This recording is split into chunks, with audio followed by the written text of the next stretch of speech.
Continuamos con Velada Poética. Contamos con la presencia, reitero, con el doctor Carlos María Bacasela, docente investigador de la Universidad Técnica Particular de Loja y en la actualidad responsable de la sección de Lenguas Hispánicas y Literatura. Bien, y quedamos en algo muy importante respecto a la producción. En el lapso de esta pausa publicitaria, yo le había inquirido respecto a por qué no hay producción literaria ahora. Y es más, producción literaria de maestros de literatura. Seguramente usted percibe lo mismo que yo y lo mismo que muchos televidentes. Sí, en efecto, la pregunta tiene muchas perspectivas de respuesta. En realidad, el músico no puede enseñar música si no hace música. El deportista no puede enseñar deporte si es que no lo practica. Y pienso que un profesor de literatura no puede enseñar literatura si no lo experimenta, si no ha escrito, si no produce en realidad. A lo mucho contenidos. A lo mucho contenidos. En realidad se piensa que bueno, muchas de las veces me he topado con algunas personas que por el hecho de haber obtenido un título se consideran literatos. Yo pienso que eso es una blasfemia. Yo pienso que el maestro primero debería formarse y tener, hasta cierto punto, estoy hablando del maestro de literatura, tener esa vocación para escribir, no solamente vocación para enseñar, sino las dos cosas, enseñar y escribir. Y de ahí, él demostrar primero qué es lo que escribe, cuánto escribe, cómo lo hace, e inculcar ese deseo y contagiar ese gusto por la escritura, sea de poesía, de cuentos, de novelas o lo que sea, ¿no? Estamos haciendo una breve crítica al sistema de evaluación y acreditación del Ministerio de Educación, debido a que el doctor Galo Guerrero Jiménez manifestaba, y traigo a colación esto para escuchar su punto de vista, él manifestaba que el sistema de evaluación en lenguaje o en literatura en los establecimientos no es el adecuado, no se lo puede hacer a través de un examen de preguntas cerradas u objetivas. Obviamente. Él manifestaba que debe ser a través de un ensayo. ¿Qué opinión le merece esta afirmación del doctor Guerrero? Obviamente, yo concuerdo y comparto el criterio del doctor Guerrero. Usted sabe, estimado Efren, cuando fuimos compañeros de la universidad, hemos trabajado conjuntamente con el doctor Galo Guerrero por lograr que el sistema evaluativo, sobre todo del área de lengua y literatura, salga de esas ataduras, de una evaluación rígida, de una evaluación, claro, justamente, que no se dedique únicamente a decir si esto es verdadero o falso o con un tipo de instrumento de evaluación que mida solamente cuánto conozco de los contenidos de conocimiento, sino más bien se dé la oportunidad de que el estudiante cree, demuestre su capacidad de expresión a través de la palabra escrita. Y solamente de esa manera el docente, el profesor de literatura o de lenguaje estará inculcando en sus estudiantes, motivando esa capacidad de expresión y de creación también. Esto confirma la sentencia, diría yo, que pues el maestro de literatura, y esta es una crítica muy sutil, el maestro de literatura debe producir. Y es inaudito, lo digo porque a mí me consta que a veces maestros de literatura, de lenguaje, piden, entre comillas, que un colega que es escritor revise ortografía, sintaxis. Eso sucede cuando el maestro de literatura pierde esa autonomía para ser él o ella quien revise el trabajo del estudiante. Claro, obviamente. Pienso que el profesor de gramática, de literatura, de lenguaje en forma general, debe ser el referente en cuanto a formación, en cuanto a presentación de escritura académica. Porque si nosotros, siendo profesionales en el ámbito de la lengua y de la literatura, no lo practicamos, lamentablemente no podemos esperar buenos resultados, buenos frutos de nuestros estudiantes. Haciendo una analogía, no sé si quepa aquí, un arquitecto pidiéndole a alguien que le ayude a resolver problemas matemáticos. Al albañil, que sería el que le ayude en el segundo a bordo. El segundo a bordo. Bien. Deleítenos con otro poema, por favor, y una brevísima introducción respecto al mismo. Bueno, yo tengo algunos en mano, no sé cuál de ellas. Bueno, yo creo que haremos honor a la fecha para la que fuimos convocados. Ya. He seleccionado algunos de corte romántico, sobre todo referido a ese ser ideal que es la mujer. Ya. No exclusivamente a tal o cual persona, sino, como decía el poeta, idealiza. No encuentra en la realidad, pero él crea. Por eso se dice que el poeta, el escritor, es una especie de Dios, porque tiene esa capacidad de crear lo que no existe y de recrear lo que existe. Tengo una de mis creaciones que se llama Aroma de Mujer. Y dice: desde siempre ya existías, solo que antes de llegar al mundo te sometieron a un perfecto plan milenario y fuiste moldeada a capricho de los dioses. Tu existencia fue anterior a la mía, fuiste la constante e inagotable fuente de inspiración del poeta de todos los tiempos. Desde hace siglos ya estuviste en el trinar de las aves, bajo el ropaje de la fresca selva, en el viento del otoño, en la pluma de los grandes poetas, en las dulces melodías y en el espacio donde recogen las aves el misterio del universo. Tu aroma está presente y ausente como la lluvia, como la luna, y porque la iridiscencia de tus ojos cunde, reverdece la esperanza en una extasiada avidez de amapola. Puedo encontrar tu aroma en la fatiga de la tarde, que enciende la luz de las luciérnagas. Puedo encontrar tu rostro en el lucero encendido, que cuelga de la mitad de la noche. Es tu voz la sensual melodía, tiñendo el viento en las madrugadas, con una extraña aleación acolibrada. Los pétalos de rosa que posan en tus labios lanzan al cielo como plegarias una voz de encanto angelical. En tu rostro milenario el más puro esplendor disminuye. Sube la intensidad, los colores, para recordar, para perpetuar tu presencia en este mundo. Parece que tiene la fecha de...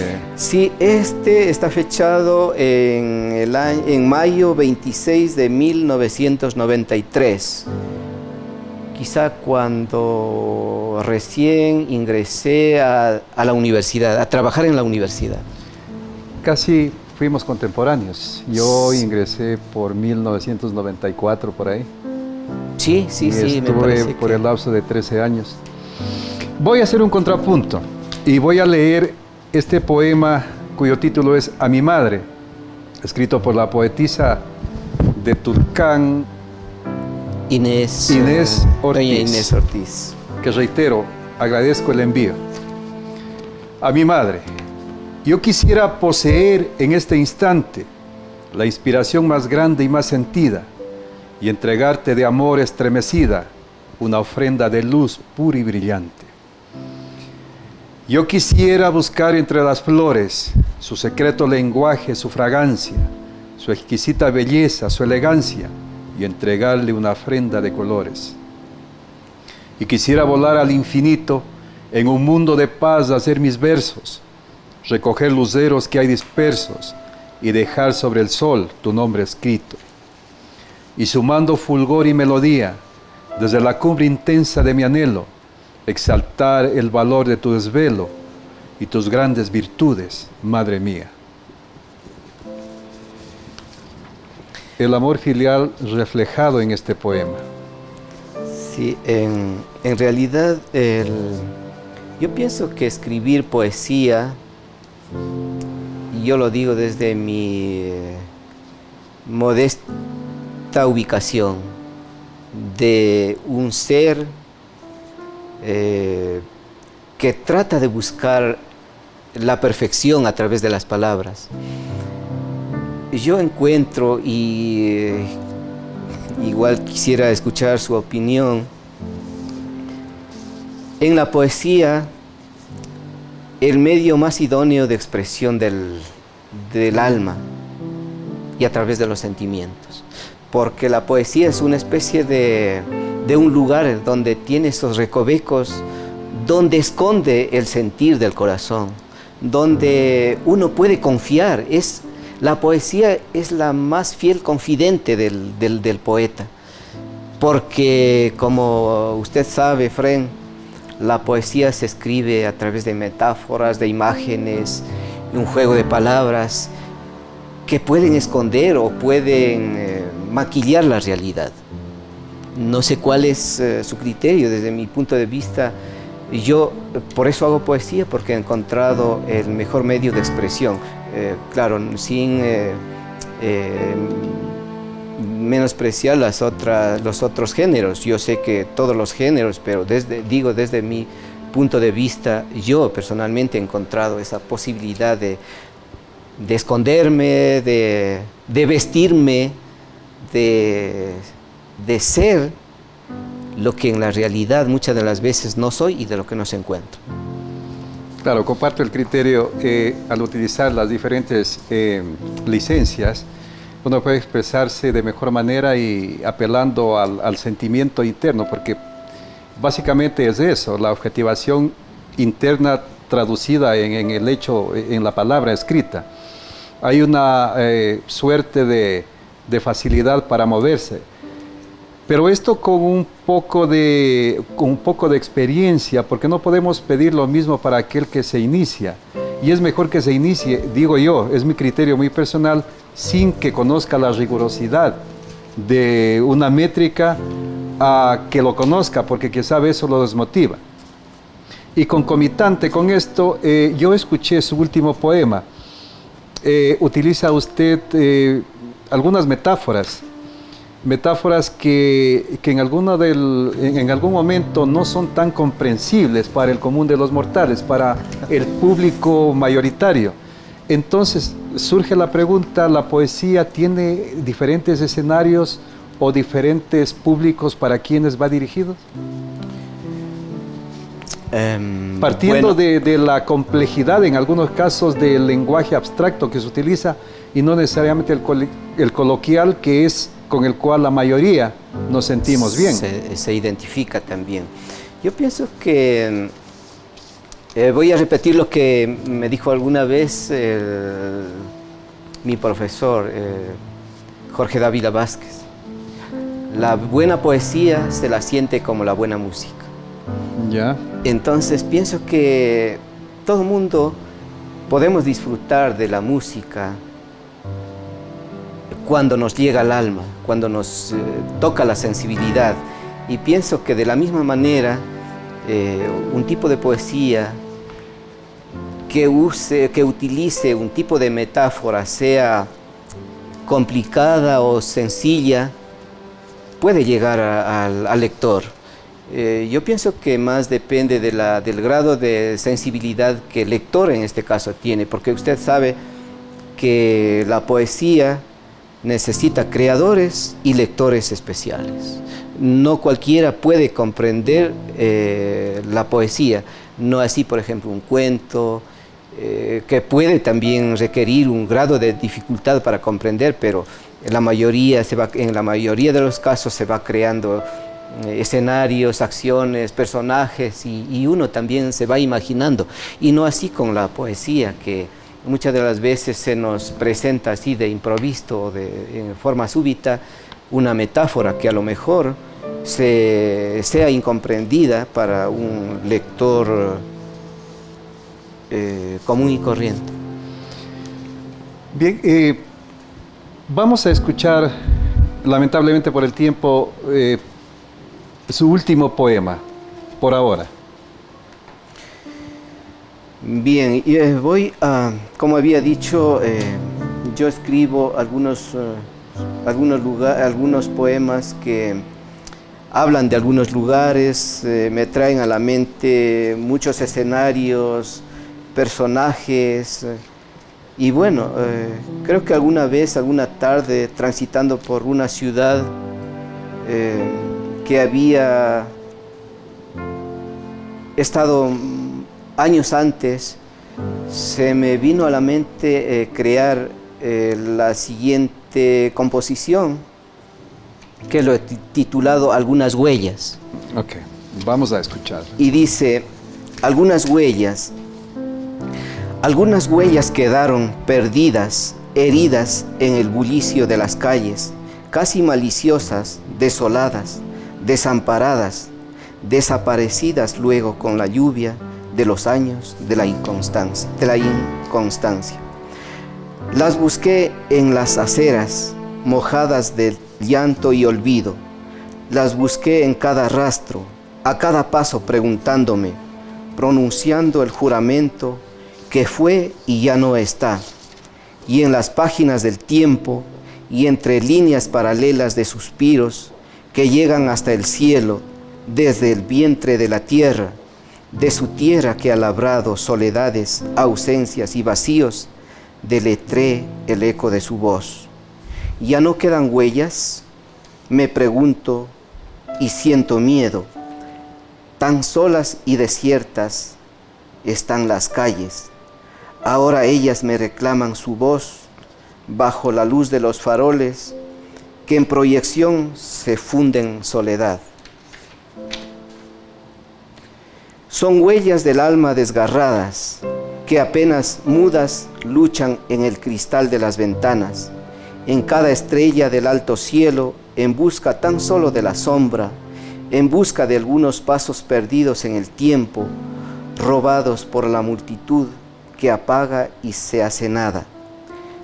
Las busqué bajo los álamos de alas extendidas, bajo el techo gris de las casas olvidadas, donde tan solo en musgos crecieron los recuerdos. Esas huellas son algunas huellas.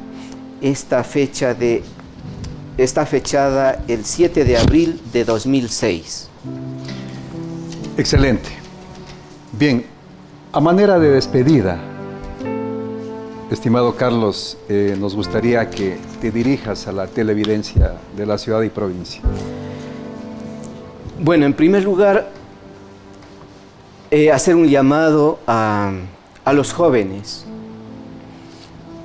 que aprovechemos el tiempo, que aprovechen el tiempo con buenas lecturas de grandes escritores. Hay tanto que leer, hay tanto que conocer. La literatura nos enseña, nos permite viajar a lugares donde jamás en la realidad podemos llegar. Nos permite sentirnos reyes, quizá presidentes, quizá mendigos, quizá personas desprovistas de la vista. Nos permite vivir la opulencia, también la mendicidad. Y desde esa vida que nos ofrece la literatura, nosotros podemos hacernos más humanos, podemos ser mucho más solidarios que en la actualidad requiere esta sociedad. Y también dirigir mi agradecimiento al público que está pendiente de estos programas, porque un programa como esto en realidad saca a la luz muchas capacidades y muchos talentos que han quedado olvidados, y También felicitar nuevamente y agradecer la labor del doctor José Bolívar Castillo por mantener este proyecto. Y a usted también, doctor Efrén, mi más profundo agradecimiento por habíamos conversado tras cámaras, esta es una lucha titánica que hay que vencer mucho. Está el deseo o ese esfuerzo de una persona contra viento y marea. Yo pienso que es una buena oportunidad y un buen logro de Efrén para la sociedad lojana y ecuatoriana que gusta de la poesía, de la literatura y de la cultura en general.